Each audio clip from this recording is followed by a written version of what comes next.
Pada tahun 1990-an, 1 dolar Amerika berkisar antara 3,7 yuan sampai 8,9 yuan. Yang mana 30 tahunan kemudian, yaitu sekarang, 1 dolar adalah 6,9 yuan. Itu artinya yuan stabil terhadap dolar. Kok bisa ya? Sebentar.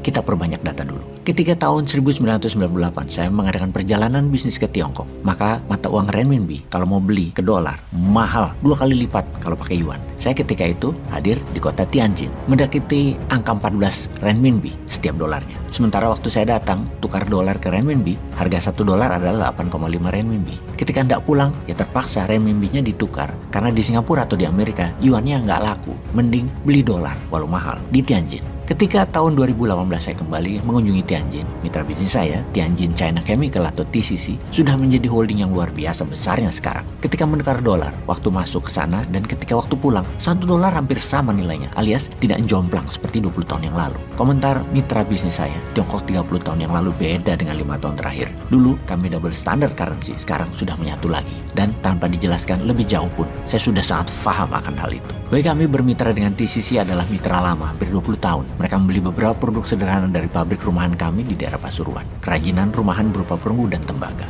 Jadi di sanalah pengalaman dual standard currency pertama saya temukan. Yang kedua tentunya adalah dari Stephanie Kelton, murid dari Michael Hudson, pendiri Hudson Institute yang menjadi penasihat ekonomi Presiden Nixon. Waktu itu di tahun 70-an ketika Amerika akhirnya memutuskan melepas emas sebagai underlying dolar menjadi berbasis produksi dan trading termasuk petroleum sebagai create demand terhadap dolar sehingga mencetak dolar tanpa emas, tanpa underlying diganti dengan hutang, proyek dan trading, dolar tidak akan inflasi. Adalah aplikasi MMT-nya yang dipromosikan Michael Hudson. Buku Stephanie Kelton yang berjudul Deficit Myth atau disederhanakan kalau arti defisit adalah selisih neraca perdagangan yang merugi atau minus di sebuah negara karena banyaknya impor. Itu mitos. Bagi MMT itu mitos. Karena selama kita pakai mata uang masing-masing tidak akan ada yang namanya defisit. Kalau misalnya negara Thailand dagang dengan Indonesia pakai mata uang dolar, pasti ada yang namanya defisit. Karena itu negara berdaulat, devisanya bukan dolar, tapi bisa dalam bentuk lain seperti emas. Dan terutama mata uang dua negara atau banyak negara yang berdagang dengan negaranya dalam ekspor impor. Namun sekali lagi, itu semua ada dalam masa berpikir sekolah. Ilmu kampus kata defisit itu. Kan sangat disayangkan, sudah sekolah jauh-jauh, sekolah tinggi-tinggi, lalu dibilang ilmunya nggak aplikatif kalau di dunia nyata. Kan sakit hati jadinya sama MMT. Kita balik ke mata uang rupiah kita. Kita ingin rupiah kita seperti renminbi selama 35 tahun stabil terhadap mata uang kuat dunia. Rupiah di tahun 70-an, 1 dolar Amerika adalah sekitar 300-an rupiah. Kemudian di tahun 80-an sekitar 600-an rupiah. Di tahun 1985 sekitar 1.100 rupiah. Di tahun 95 sekitar 2.300-an dan di tahun 2000 9.700. Sekarang 2023 sekitar 15.500-an. Dari tahun 1985 ke 2023 adalah dari 1.100 rupiah ke 15 ribuan rupiah. Melemah terhadap dolar rupiahnya. Itu artinya rupiah melemah 15 kali atau 1.500%. Padahal menterinya sekolah di Amerika semua tuh. Kalau nggak diganti MMT, jangan-jangan di tahun 2024-2029 bisa jadi rupiah ke 20 ribuan 1 dolarnya ya. Dan masih dibilang bener gitu ilmu kampusnya. Kalau bener ya rupiahnya balik ke 5 ribu kayak gitu atau ke 10 ribu deh terhadap dolar. Bener nggak gitu? Jadi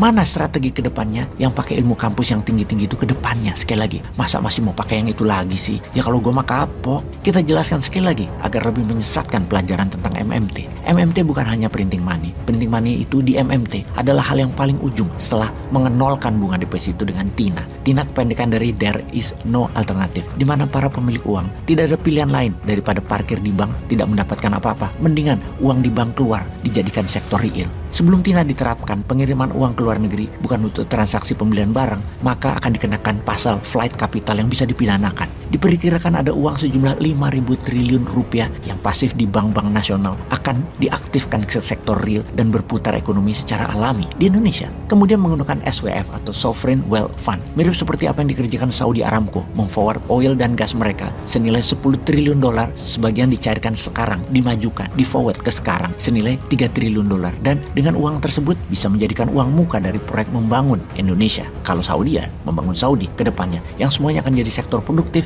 yang menghasilkan return yang baik. Salah satunya adalah dunia properti di Indonesia. Misalnya nih ya, misal nikel kita tidak jadi komoditi, tidak digali dan dijual seperti ala pelajaran kampus yang dilakukan sekarang, namun dijadikan program MMT. Maka nilai nikel yang 3 triliun dolar semuanya akan di-forward, diambil 1 triliun dolar ke sekarang atau 1000 billion dolar ke sekarang yang merupakan 5 kali nilai APBN. Bisa diambil sekarang dan 1000 billion tadi adalah uang muka. Proyek 5 macam kali IKN-nya juga bisa dibangun bersamaan. Plus seluruh infrastruktur penunjangnya seperti jalanan dan jaringan kereta api. Dan dipastikan sekali lagi, itu tanpa hutang, tanpa ilmunya kampus. Itu ilmu MMT. Sayang strategi ilmu kampus hanya menghasilkan uang dari pajak di sisi lain dengan strategi nikel tadi, yaitu hanya senilai 40 triliun setahunnya. Dan 20 tahun lagi habis nikel. Ya namanya juga bena mazhab ya alirannya ya. Kita nggak sekolah ekonomi sih ilmunya. Ilmu kita cuma modal akal sehat doang. Lalu pastinya kita akan menciptakan proyek Grand Design Ekonomi 22 tahun ke depan dan membuat minimum 12 lapis level cost accounting-nya dalam setiap produksi yang dihasilkan. Tujuan 12 level cost accounting adalah untuk create supply dan create demand. Kira-kira begitulah gambaran singkatnya.